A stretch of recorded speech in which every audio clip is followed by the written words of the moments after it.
Bueno, bienvenidos a todos a un nuevo evento de Club de los Viernes. En esta ocasión estoy con un personaje muy querido por el club, una de las miembras honorarias del club, porque ahora somos inclusivos. Ahora Vicky me va a decir que estuve mal.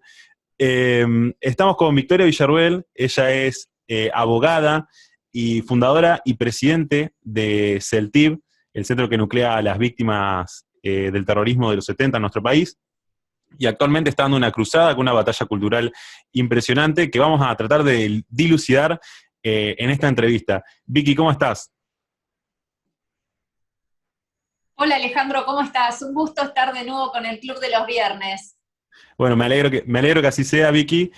Y bueno, a continuación te voy a hacer un par de preguntas, un poco para eh, rememorar un poco lo que hemos traído en otras entrevistas sobre tu actividad. Y luego ya caer en el tema que ha estado muy candente en estas fechas, que fue lo de la memoria, ¿no? Este 24 de marzo. Y, y bueno, primero vamos por la primera parte, que es para dar una introducción. Vicky, ¿cómo fue la idea de CELTIV?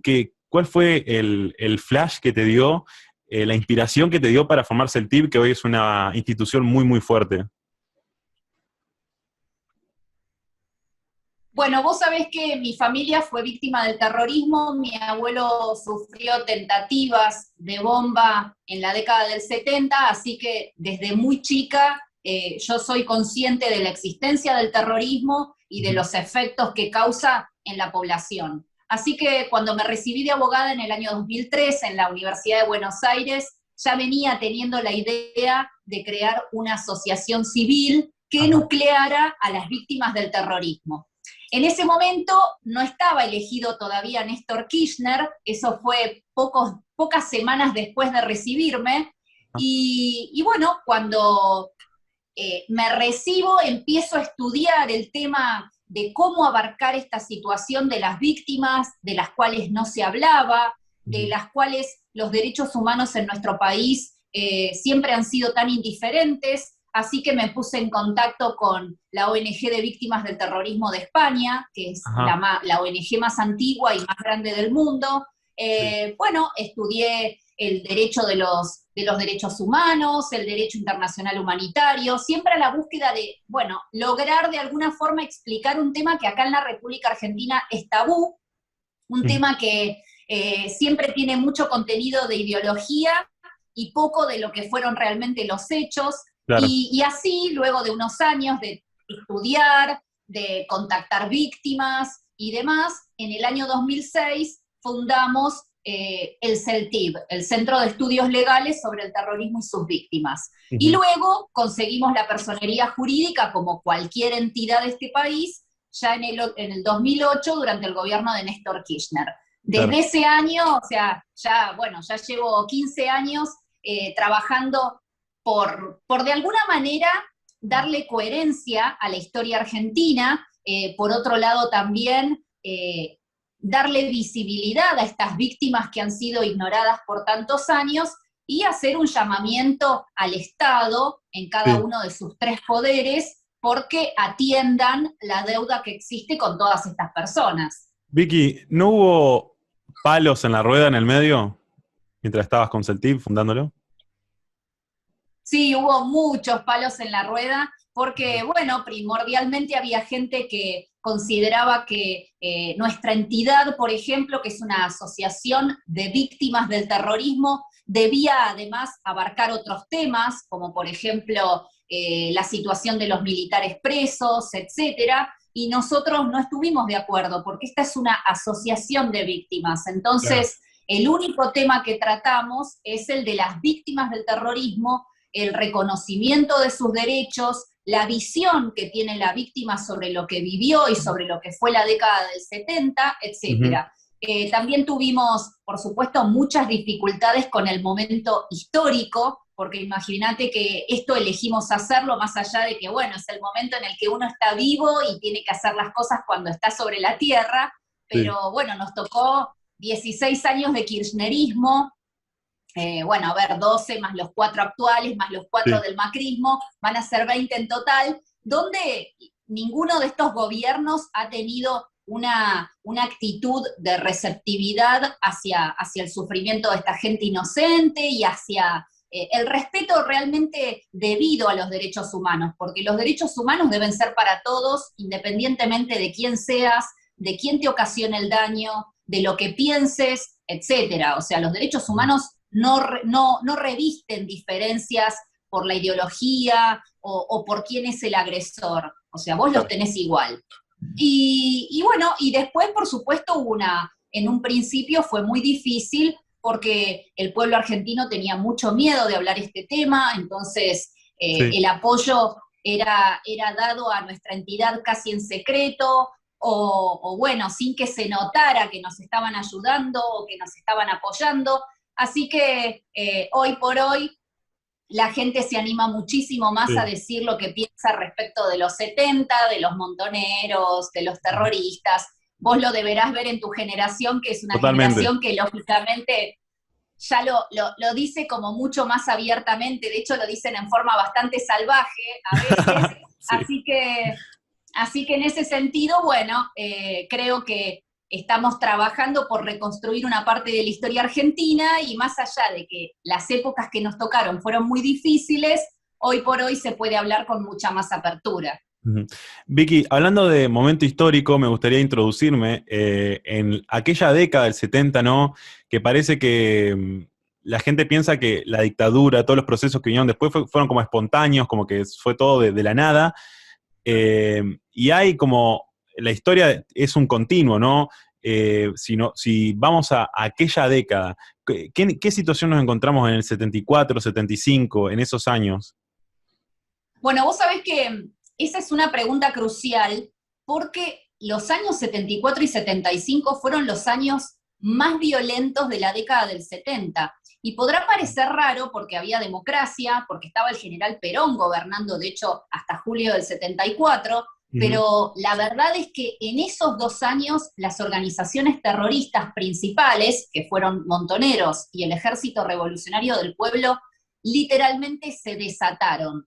Ellos vieron la oportunidad de, a través de la democracia, generar las condiciones para que Argentina tuviera un país comunista. Entonces, ellos buscaban la toma del poder, la democracia les resultaba una herramienta potable para este objetivo, así que para detallarte un poco la situación con hechos concretos, son los 2 años más complejos de la década del 70, pero además también donde se tomaron una infinidad de medidas legales para combatir esto. Así que yo me hice un machete porque realmente son muchos los decretos, las leyes y demás. No vamos a hablar de todos, vamos a hablar de lo principal. Pero arranquemos con enero del 74. En enero del 74 es el ataque por parte del ERP al regimiento de Azul en la provincia de Buenos Aires. Allí era presidente Perón. El ataque hecho por el ERP fue de tal violencia que el general Perón, al día siguiente del ataque, se pone su uniforme de teniente general y le da 2 discursos a la población. Uno a la población y luego otro a los soldados, a los militares, etc. Las frases más importantes que yo las separé, porque es donde ahí vos ves lo que pensaba Perón de lo que estaba pasando.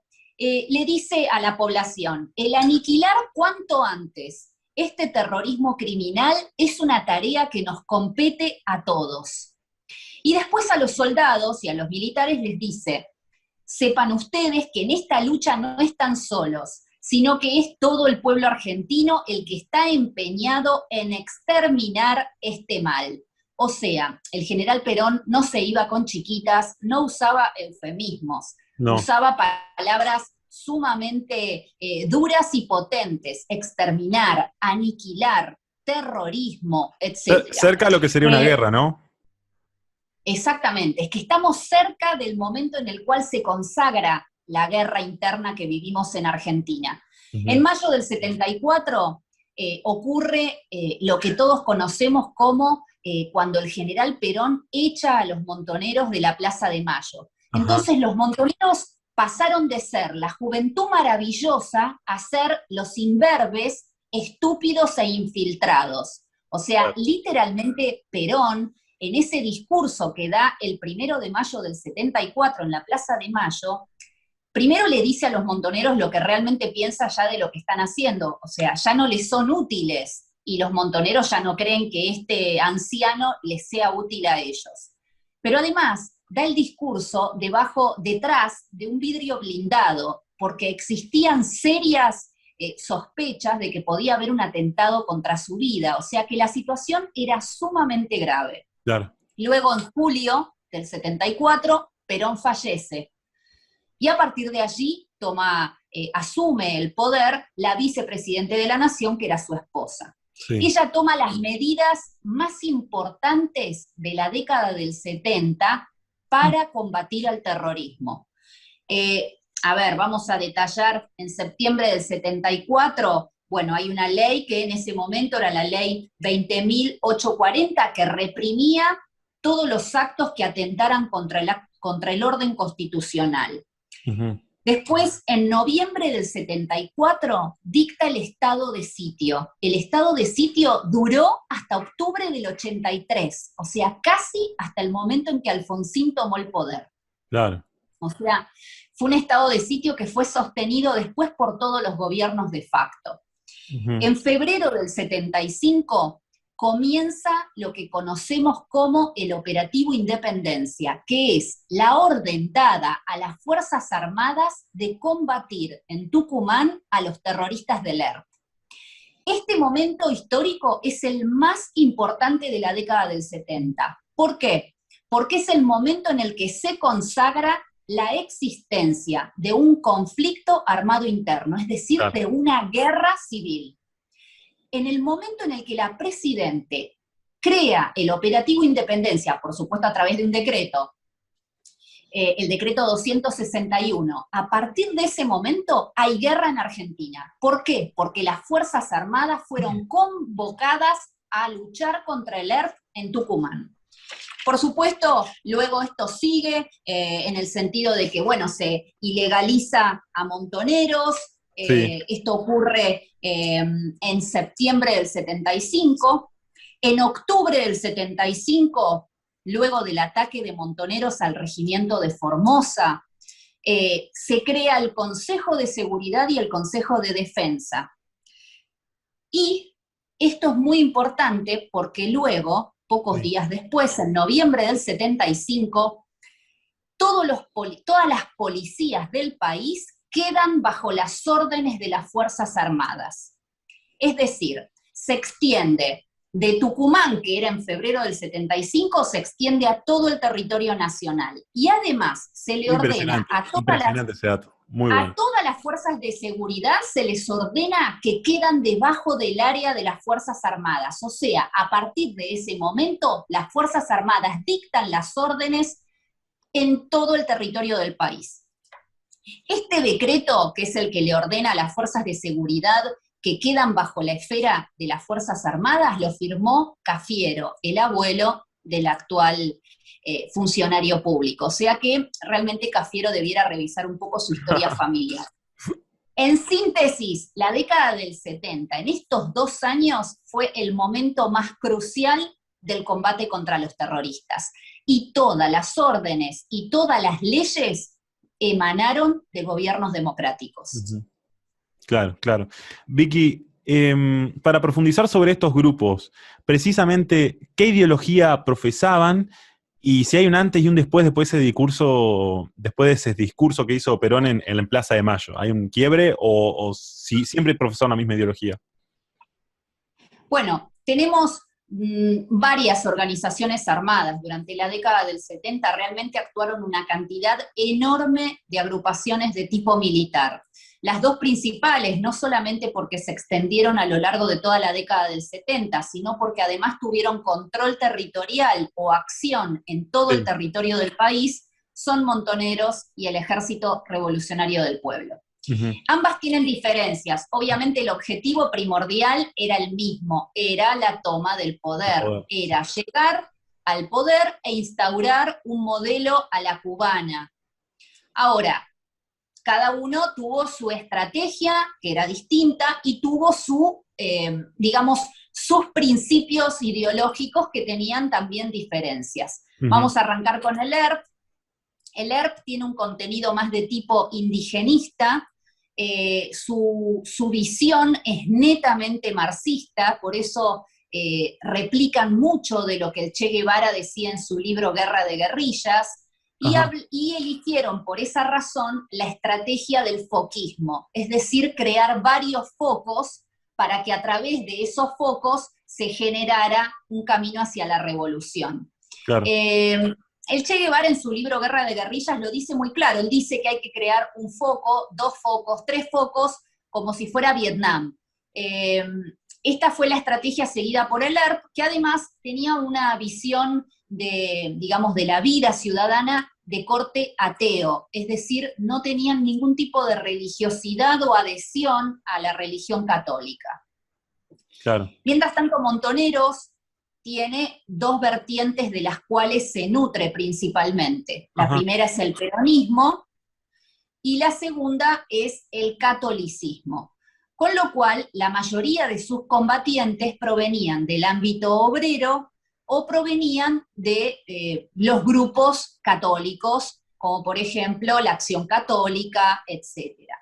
Este contenido peronista y católico se va perdiendo a mediados de los 70, en realidad fines del 73, principios del 74, cuando Montoneros se fusiona con las Fuerzas Armadas Revolucionarias, que estaban integradas por muchos combatientes que eran de religión judía y tenían un contenido más marxista. Entonces, a partir de allí, van abandonando lentamente este inicio, este legado que tenían y asumen otro. De hecho, vos te vas a dar cuenta que esto ocurre porque cambia el logo de Montoneros. El logo de Montoneros era una P, la P de Perón, una tacuara y un fusil cruzados. Sí, tal cual. Cuando se fusionan con las FARC, con las Fuerzas Armadas Revolucionarias, Perón desaparece y aparece la M de Montoneros. Claro. Así que ese es el momento en el cual ellos dejan esta herencia y asumen un nuevo espíritu. Y ellos la estrategia que eligieron fue la del entrismo, es decir, infiltrarse en el movimiento obrero, en los movimientos religiosos católicos principalmente, y de esa manera, al infiltrarse, coparlos y lograr combatientes, recursos, etc. Así que este fue principalmente, digamos, lo que inspiró a estas 2 organizaciones armadas. Claro. Vicky, de estas organizaciones terroristas de las que me hablás y me contás sobre su ideología, ¿cuáles fueron los casos más representativos de los cometidos que han hecho en nuestro país? Bueno, vos sabés que cuando uno estudia la década del 70, todos los atentados son importantes y la mayoría te diría que son desconocidos para la opinión pública. Pero si tuviera que mencionarte algunos, te diría que, bueno, podemos citar la voladura del avión DC-130 en Tucumán, el 28 de agosto de 1975, cuando Montoneros pone una carga explosiva en la pista de aterrizaje y despegue del aeropuerto de Tucumán, y la detona cuando estaba saliendo, cuando estaba carreteando un avión de la Gendarmería que trasladaba a 130 gendarmes que habían asistido a diferentes actividades en sostenimiento del operativo Independencia. Por supuesto, estuvo carreteando el avión, detona la bomba, el avión cae y fallecen 6 gendarmes. Por supuesto, muchísimos quedaron heridos y es uno de los hechos, digamos, más espectaculares, de hecho, hasta en la provincia de Tucumán. Otro caso que también puedo citarte es que el principal atentado terrorista de los 70 también fue cometido por Montoneros, que fue la bomba en el comedor de la Policía Federal. El comedor de la Policía Federal quedaba en el departamento de la Policía Federal. Para los que no son de Buenos Aires, bueno, queda en el barrio de Congreso de Montserrat, más precisamente, en la calle Moreno. Es una calle angosta, y allí había, bueno, una delegación de la policía frente al edificio central de policía, donde se hacían diferentes trámites, como por ejemplo el DNI, etcétera. En ese momento se hacía en la Policía Federal. Te hacían las huellas, o sea, te ponían el pianito, marcabas las huellas, etcétera, te sacaban la foto, etcétera. Bueno, y tenía un comedor al que iban los policías, generalmente de baja jerarquía, o iban también civiles que habían hecho algún trámite y que, bueno, se querían tomar una Coca-Cola, un café, etcétera. Sí, sí. La bomba fue detonada por un combatiente montonero el 2 de julio del 76 y en el horario de almuerzo, y fueron asesinadas 24 personas y 66 resultaron heridas. Este es el tercer atentado terrorista en importancia, por la cantidad de víctimas, de la historia de nuestro país. El primero es el de la AMIA, el segundo es el de la Embajada de Israel, y el tercero es este que te acabo de contar. Por supuesto, este crimen continúa impune, pese a que hay miembros de montoneros que dieron las órdenes o que idearon la operación desde lo que tenía que ver con la inteligencia del hecho. Después tenés ataques a unidades militares, mucha cantidad. Esto es importante mencionarlo. No todos los grupos terroristas se le animan a las Fuerzas Armadas de su país. Acá en Argentina, tanto Montoneros como el ERP, al tener una estructura de ejército irregular, es decir, ser ejércitos, aunque no son los ejércitos legales, sí, pero tenían entrenamiento militar, armamento, extranjero o fabricado por ellos mismos. Vamos a hacer una salvedad. Montoneros fabricaba sus propias granadas, sus propios fusiles, el explosivo plástico de las bombas, o sea, tenían un conocimiento de la industria armamentística que no tenían ni la FARC, ni la ETA, ni muchos otros de la época. ¿Y lo trajeron de afuera? Y bueno, ¿Lo trajeron de afuera en parte o no? No, tenían especialistas, tenían ingenieros propios que armaban este tipo de armas, de explosivos, de granadas, etc. De hecho, Montonero llegó a tener en nuestro país 5 fábricas clandestinas de armamento. Eran clandestinas y eran movibles, es decir, iban circulando por el territorio porque lógicamente estaban clandestinos, así que no podían ser lugares estables. Claro. Así que allí fabricaban todo lo que ellos utilizaban para la guerra armada que tenían programada.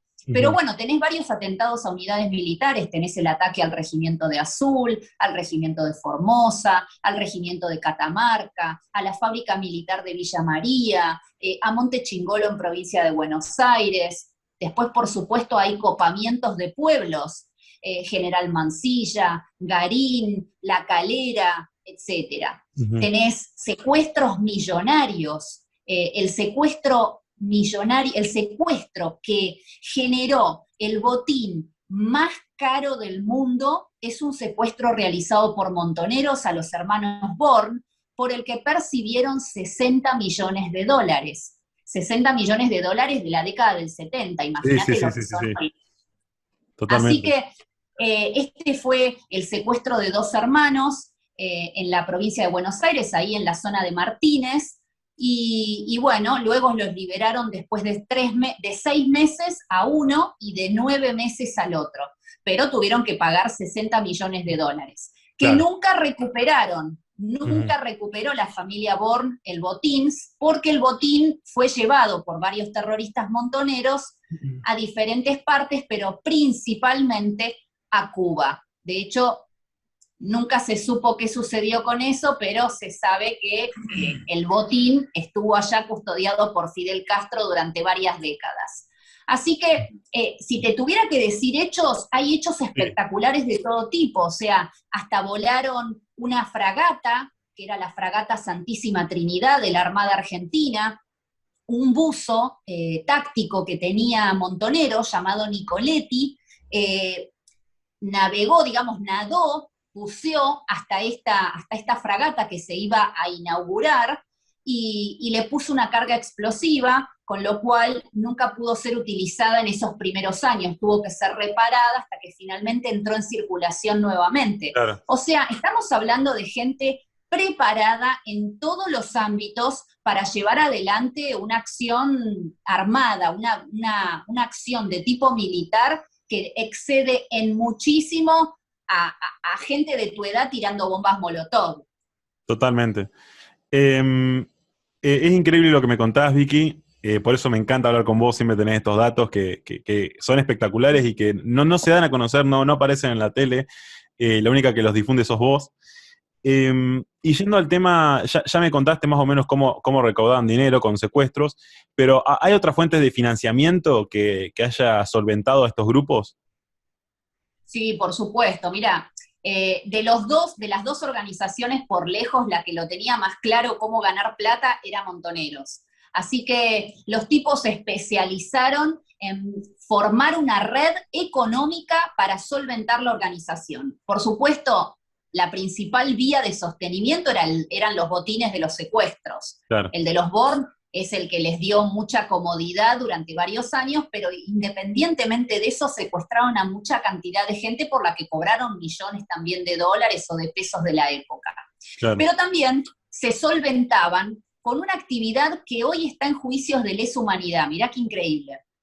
Ellos agarraban y con el botín de los secuestros compraban empresas o compraban campos o incluso llegaron a comprar un aras de caballos en la provincia de Mendoza, en Chacras de Coria, Ajá, y bueno, y entonces compraban estas empresas, las hacían trabajar y de alguna manera blanqueaban ese dinero. O sea, era dinero que ingresaba blanco, que claro. ingresaba legal. Y de esa manera compraban, bueno, viviendas, alquilaban departamentos que eran las postas en las cuales pernoctaban los terroristas, porque recordemos que recién en noviembre del 75 se ilegaliza a Montoneros y se los pone realmente en clandestinidad, pero ellos ya estaban clandestinos desde el 74, así que había que sostener todos los departamentos, toda la estructura económica de gente que está al margen de la ley. Así que tienen muchas de estas empresas que hoy por hoy están siendo reclamadas en juicios de lesa humanidad porque fueron expropiadas por el Estado durante los gobiernos de facto. Y vos tenés hoy que hay juicios de lesa reclamando estas empresas por los testaferros, o sea, los tipos que ponían los nombres, pero que en realidad eran los nombres de alguien que está representando a una orga terrorista. Ujú. De hecho, ellos llegaron a tener contacto estrecho con un banquero llamado Greiber, el cual compró un banco y a partir de allí también se gestionaban los depósitos y el blanqueo del dinero que provenía de los secuestros, de actividades de tipo ilegal, también hacían muchos robos, así que tenían una estructura económica impresionante que no tiene nada que envidiar a la que podría tener un grupo de narcotraficantes hoy en día. Claro, claro, impresionante. Vicky, ¿dónde estaban las principales bases de operación de estos grupos? ¿Dónde se presume que estaban o si eran nómadas? ¿Cómo funcionaba? Bueno, vos sabés que, de nuevo, estaban clandestinos. Ahora, la acción de ellos se concentró en determinados lugares. En el Sí, caso del Ejército Revolucionario del Pueblo, ellos digamos, tiraron la carne al asador en Tucumán. O sea, ellos consideraban que Tucumán tenía la flora, la fauna, la topografía era como la de Vietnam. Entonces ellos ahí dijeron, vamos a entrar por acá y desde Tucumán le entramos al resto del país. mm, Así que en el caso del ERP se especializaron principalmente en ese tipo de guerra tradicional, ejército sí, contra ejército, en Tucumán. Ahora, estuvieron por supuesto en los grandes centros urbanos también. En el caso de Montoneros, se especializó más en lo que era el terrorismo de tipo urbano, así que vos encontrás la mayor cantidad de atentados y por ende la mayor cantidad de terroristas concentrados en Buenos Aires, La Plata, Rosario, Córdoba capital, en Tucumán un poquito, pero más bien en estas provincias que ya te mencioné, donde la acción y la cantidad de atentados fue realmente muy virulenta. claro, claro. Vicky, dado todo lo que me contaste hasta el momento, hay un mito que se repite mucho, que es que los golpes de Estado fueron decisión de Estados Unidos en un plan para Latinoamérica. Y yo te quería preguntar si esto es cierto o es el golpe de Estado fue producto de todo lo que me estás contando y en parte de los gobernantes de aquel momento. ¿Cuál es tu opinión? Bueno, vos sabés que una de las causas del conflicto de los 70 en Argentina fue la Guerra Fría. Y Argentina, junto con otros países no alineados, que eran los países del tercer mundo, países de África, Asia y América Latina, sufrimos lo que era la Guerra Fría también. Entonces, mientras Estados Unidos apoyó a los gobiernos de facto, la Unión de Repúblicas Socialistas Soviéticas apoyaba a los grupos insurreccionales, a las guerrillas, a los grupos terroristas, etc. Esta dinámica, nosotros no escapamos de esta dinámica. Argentina, junto con todos los países de Latinoamérica, estuvimos metidos en esta situación. Ujú. Por esa razón, los ciudadanos norteamericanos que vivían en nuestro país eran un blanco para las organizaciones terroristas. Un caso para que podemos citar es el que le ocurre al cónsul honorario de Estados Unidos en Córdoba, Muy cierto. llamado John Patrick Egan, el cual es secuestrado y asesinado por montoneros en democracia. Así que, a ver, la presencia de estas dos naciones dentro de lo que nosotros vivimos fue omnipresente, o sea, realmente ellos estuvieron en esta situación, digamos, inspirando. Ahora, la acción concreta, los hechos concretos tienen marcadamente el acento argentino. Claramente, claramente. Bueno, Vicky, después se inicia una etapa en nuestra historia de la cual logramos salir y viene de nuevo un gobierno democrático donde pensamos que capítulo cerrado, ya está en el pasado, pero parece que no, que es más, se crea un curro o se pone la semilla de lo que sería un curro en el futuro, y esto es en el gobierno tal vez de Alfonsín que puede llegar a empezar, ¿no es así? Bueno, vos sabés que el gobierno de Alfonsín arranca el 10 de diciembre del 83 y ya a partir de ese momento se toman medidas que tienen repercusión y que tienen consecuencias hasta el presente. Ujú. Pocos días después de asumido el poder, Alfonsín por decreto crea la CONADEP, la Comisión Nacional por la Desaparición de Personas. Sí, Allí se toman entonces los testimonios de todos aquellos que sufrieron abusos durante los gobiernos de facto. sí, No así, no creó una comisión nacional que investigara los crímenes del terrorismo, con lo cual ya comienza la asimetría en el trato de este tema. O sea, ya empieza la discriminación entre víctimas. Si a vos te mataba un policía, bueno, vos podías ir a la CONADEP. Si a vos te había matado montoneros, bueno, jodete porque no tenés nadie que te escuche. claro. Así que ahí ya arrancó.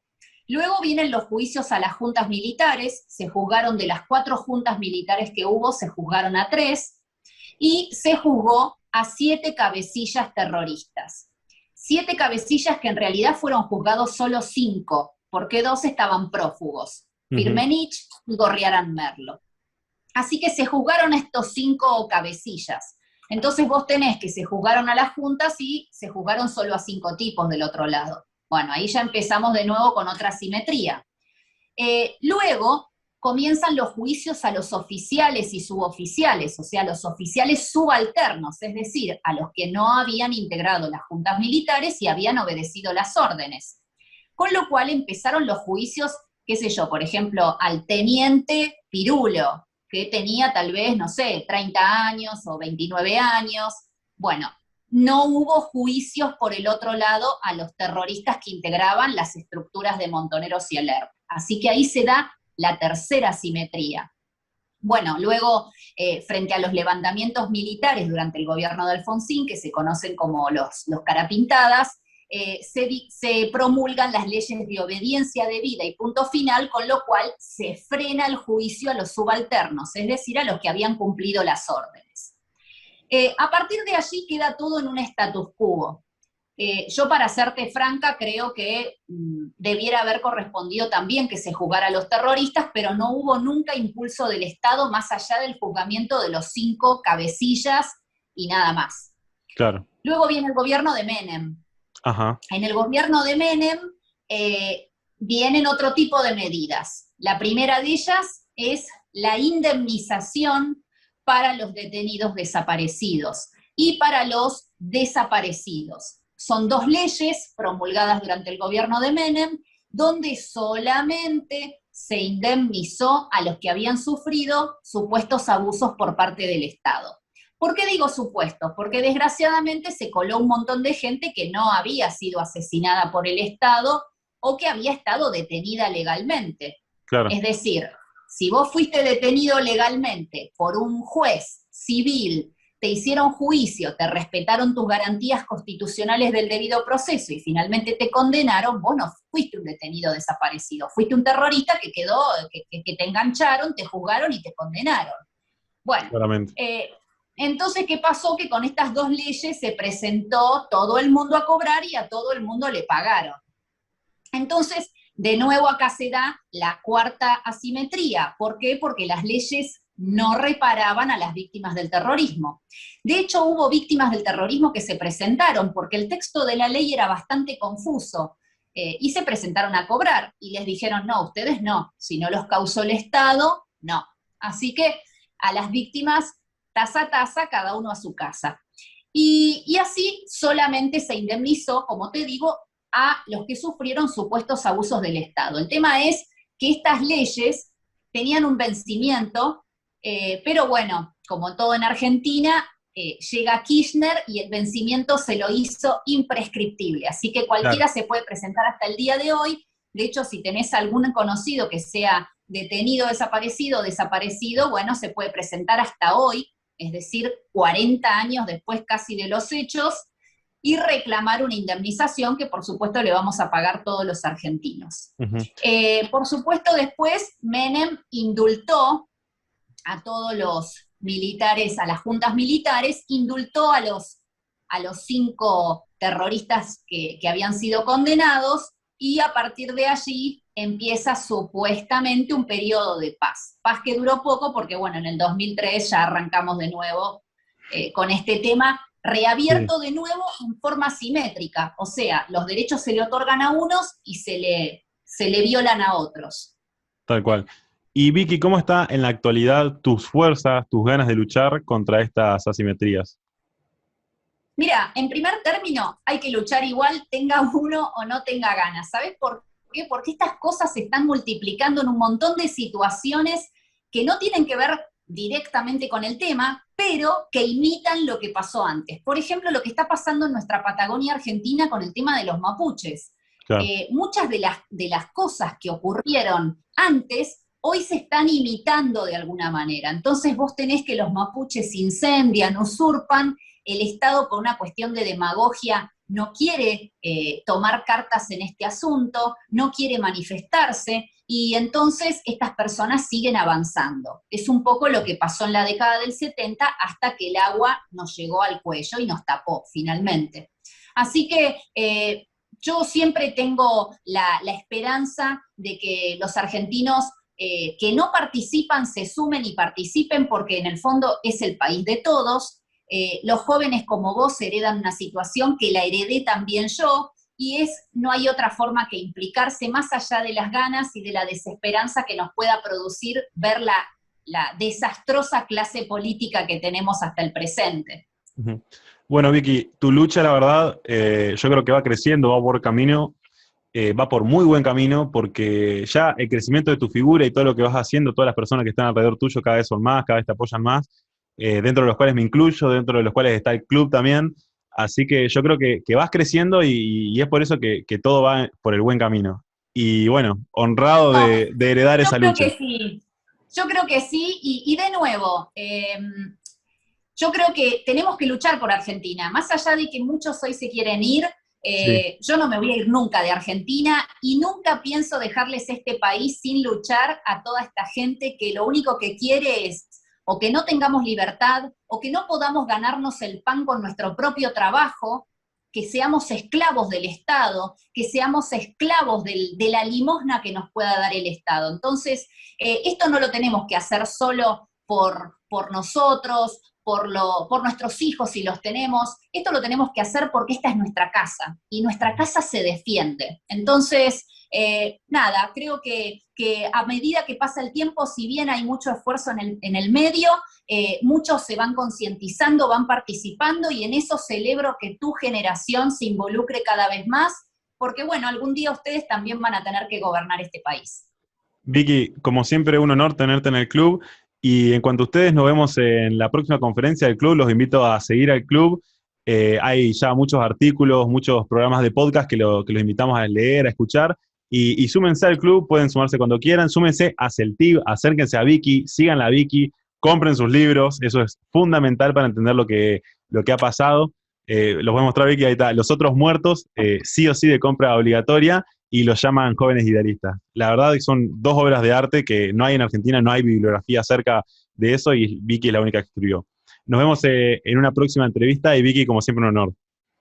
Bueno, muchas gracias. Un abrazo enorme al Club de los Viernes, que siempre es un gusto charlar con ustedes. Y bueno, de nuevo, sigan al Club de los Viernes, a Vicky Villarruel, a Celtiv, y luchen. Y No compren se los libros. rindan, no Y se compren los desanimen. libros. Eso, pero luchen. Hasta la próxima.